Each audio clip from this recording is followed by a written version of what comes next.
is Nicholas Yankovic from Corpus Christi School in grade 6. My question is, how do you wash your hands with soap and water in space?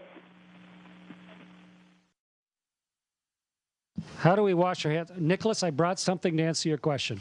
Look closely at the camera. You can see this. It is no rinse body bath. No rinse body bath. And it's a bag with a straw. So now let's demonstrate. Okay, it's time to get clean. I'm going to squirt some water out.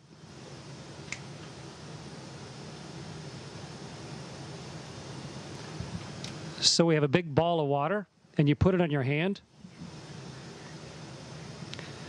And now I've got water floating around on my hand.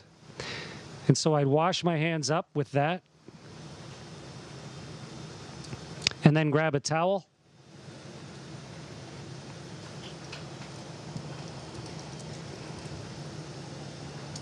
And dry them off.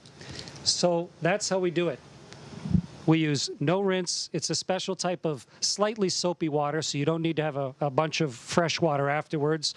You squirt it, you float a ball of water in front of yourself, and then you just dry your towel. And when you're done, we just tuck our towel somewhere to let it air dry so that the evaporated water gets back into the space station and we can use that water again. So it works pretty well. Sort of like, maybe sort of like if you were on a sailboat and you needed to get clean, you do it sort of the same way.